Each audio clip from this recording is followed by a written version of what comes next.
ఒక సామెత వస్తుంది అంటే చెయ్యలేక మంగళవారం అంటే పని చేతగాక ఈరోజు మంగళవారం అన్నట్టుగా గాంధీ భవన్ లో జరుగుతున్న పరిస్థితులు చూస్తే అవునని అనిపిస్తుంది. రేవంత్ రెడ్డి వర్సెస్ మహేష్ కుమార్ గౌడ్ అన్నట్టుగా ఉంది. అంటే ఇక్కడ ఏదైతే సంక్షేమ పథకాలను ఈరోజు ప్రజల్లోకి తీసుకెళ్లలేకపోతున్నారనే ఒక నెపాన్ని ఈరోజు టీపీసీసీ చీఫ్ మీదకి నెట్టేసే ప్రయత్నం జరుగుతుందనేసి పిఏసీ సమావేశంలో జరిగిన చర్చ బయటికి వచ్చింది.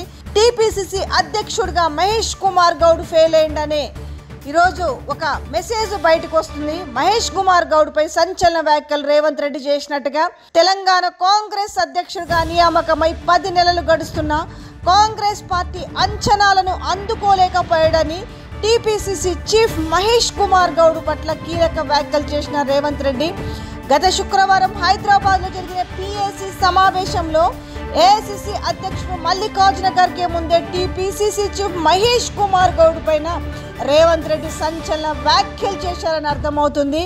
ఇంకా మహేష్ కుమార్ గౌడ్ ఒక ఆబ్సెంటీ ల్యాండ్ లార్డ్గా ప్రవర్తిస్తున్నాడు, క్రమశిక్షణ తప్పిన ఎమ్మెల్యేలను సరిగ్గా హెచ్చరించడం లేదని ఈ పాయింట్ కింద మాట్లాడితే అంటే క్రమశిక్షణ తప్పిన ఎమ్మెల్యేలు అంటే ఆయన ఎవరి గురించి మాట్లాడినరు? గతంలో ఏదైతే ప్రభుత్వ భూమిలో హైదరాబాద్లో 27 ఎకరాల భూమిలో ప్రైవేట్ బిల్డర్ కడుతున్న పెద్ద అధునాతన హైరేజు భవనాలను అడ్డుకునేందుకు పబ్లిక్ లిటిగేషన్ బిల్ని హైకోర్టులో వేయడం జరిగింది. ఇది అనిరుద్ రెడ్డి ఎన్ఎం శ్రీనివాస్ రెడ్డి ఆధ్వర్యంలో అంటే సొంతంగా అధికారంలో ఉన్న ఎమ్మెల్యేల తిరుగుబాటు చర్యని కంట్రోల్ చేయలేకపోయిందని బహుశా జడ్చర్ల ఎమ్మెల్యే అనిరుద్ రెడ్డిని ఉద్దేశించి మాట్లాడినట్టుగా తెలుస్తుంది. అంతేకాకుండా ఆయన మొన్నటికి మొన్న పక్క రాష్ట్రంలో ఉన్న సీఎం చంద్రబాబుకు ఇక్కడ కోవట్లున్నారు, ఇది కనుక అరికట్టకపోతే తెలంగాణకు నష్టం జరుగుతుంది, బనకచర్ల పూర్తి స్థాయిలో బంద్ కావాలంటే కోవట్ ఆటలు కట్టించాలనేసి ఇటు అనిరుద్ రెడ్డి మాట్లాడిన వ్యాఖ్యలు సంచలనంగా మారిన పరిస్థితి కూడా చూసినాం. కాకపోతే అతని పైన ఎలాంటి చర్య తీసుకోకపోవడం పైన ఇటు రేవంత్ రెడ్డి అక్కసు వెళ్ళకక్కినట్టుగా తెలుస్తుంది. ఇక అంతేకాకుండా ప్రభుత్వం అమలు చేస్తున్న వివిధ అభివృద్ధి మరియు సంక్షేమ కార్యక్రమాలను ప్రజల్లోకి తీసుకెళ్లడంలో మంత్రులు మరియు ఎమ్మెల్యేలు విఫలమవుతున్నారన్న మాట కూడా మాట్లాడిండట. ఆ మాట కూడా సమాధానంగా 2 లక్షల రుణమాఫీ విషయంలో ప్రభుత్వం చెప్పింది 21,000 కోట్లు మేము ఇచ్చినామని చెప్తున్నారు. కానీ రైతులందరికీ అంటే వీళ్ళు అనుకున్న రైతులకి రుణమాఫీ జరగాలంటే 31,000 కోట్లు అవసరం అని చెప్పారు. కానీ ఇక్కడ వీళ్ళు చేసిందంతా 21,000 కోట్లు మాత్రమే. మరి మిగతా 10,000 కోట్లకు సంబంధించిన రైతులందరూ ఇక్కడ గోసపడుతుంటే ఏమని చెప్పి ఈరోజు మేము పూర్తి స్థాయిలో రుణమాఫీ చేసినామని ప్రజాప్రతినిధులు ప్రజల్లోకి వెళ్తారు. ఇక రెండో ముచ్చటకు వచ్చేసి రైతు భరోసా ఎవ్వరూ చేయనంతగా మేము 9 రోజుల్లో 9,000 కోట్లు రైతుల అకౌంట్లోకి వేసినాము, మేము రైతు రాజ్యం తెచ్చినామని చెప్తుంటే మరి కాంగ్రెస్ పార్టీ అధికారం వచ్చిన తర్వాత 3 దఫాలుగా రైతు భరోసా ఎగ్గొట్టిన వైనం గురించి ఏం సమాధానం చెప్తారు ప్రజలకి? అలాగే పెన్షన్ల విషయం 2,000 నుంచి 4,000 రూపాయల పెన్షన్ల విషయం కావచ్చు, తులం బంగారం విషయం కావచ్చు, మహిళలకి ఇస్తామన్న 2,500 కావచ్చు, ఇట్లా చూసుకుంటే పెద్ద లిస్టే ఉంది.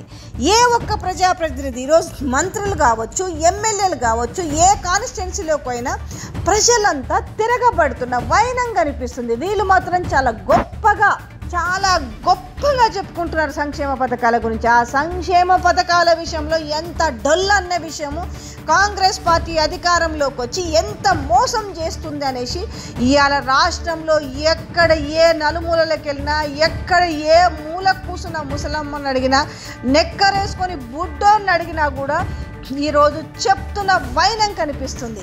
ఇలాంటి నేపథ్యంలో ప్రజాప్రతినిధులు ఎవరైనా సరే పబ్లిక్లోకి వెళ్ళాలంటేనే భయపడుతున్న వైనం కనిపిస్తుంది. ఇలాంటి పరిస్థితులలో రేవంత్ రెడ్డి తన తప్పిదాన్ని తీసుకెళ్లి పిసిసి చీఫ్ పైన నెట్టే ప్రయత్నం చేస్తున్నాడు. ఆయనకు చేత కావటం లేదు, సక్సెస్గా నడపలేకపోతున్నాడు అనేసి. మళ్ళొకసారి అగైన్ చూద్దాం. ప్రభుత్వం అమలు చేస్తున్న వివిధ అభివృద్ధి మరియు సంక్షేమ కార్యక్రమాలను ప్రజల్లోకి తీసుకెళ్లడంలో మంత్రులు మరియు ఎమ్మెల్యేలు కూడా విఫలమవుతున్నారు. వచ్చే ఎన్నికల్లో కాంగ్రెస్ అధికారంలోకి రావాలంటే సాధ్యమైనంత వరకు కృషి చేయాలి. మనము అధికారాన్ని కోల్పోతే మళ్ళీ కనీసం 10 నుంచి 15 సంవత్సరాలు తిరిగి అధికారంలోకి రాకపోవచ్చు. నేనంతకాలం రాజకీయాల్లో ఉంటానో లేదో కూడా తెలియదు. ఈ నేపథ్యంలో ఖర్గే జోక్యం చేసుకొని మహేష్ను తిట్టినట్టు పార్టీకి ప్రభుత్వానికి మధ్య పిసిసి వారధిగా వ్యవహరించారని సలహా ఇచ్చినట్టుగా తెలుస్తుంది. ఇక్కడ సారాంశం ఏమిటంటే అదేదో సామెత అన్నట్టుగా పూర్తిగా తమ వైఫల్యాన్ని ఈరోజు పిసిసి చీఫ్ పైకి నెట్టే ప్రయత్నం జరుగుతుందన్నట్టు గాంధీ భవన్ వర్గాల్లో గుసగుసలు చాలా జోరుగా వినిపిస్తున్నాయి. సో ఒక సామెత వస్తుంది, అంటే చెయ్యలేక మంగళవారం అంటే పని చేతగాక ఈరోజు మంగళవారం అన్నట్టుగా గాంధీ భవన్ లో జరుగుతున్న పరిస్థితులు చూస్తే అవునని అనిపిస్తుంది. రేవంత్ రెడ్డి వర్సెస్ మహేష్ కుమార్ గౌడ్ అన్నట్టుగా ఉంది. అంటే ఇక్కడ ఏదైతే సంక్షేమ పథకాలను ఈరోజు ప్రజల్లోకి తీసుకెళ్లలేకపోతున్నారనే ఒక నెపాన్ని ఈరోజు టీపీసీసీ చీఫ్ మీదకి నెట్టేసే ప్రయత్నం జరుగుతుందనేసి పిఏసీ సమావేశంలో జరిగిన చర్చ బయటికి వచ్చింది.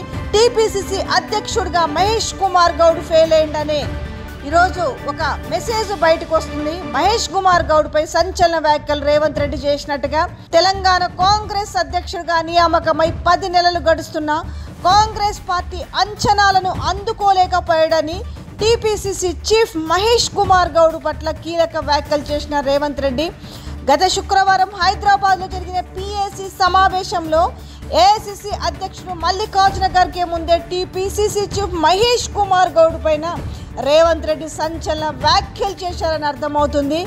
ఇంకా మహేష్ కుమార్ గౌడ్ ఒక ఆప్షన్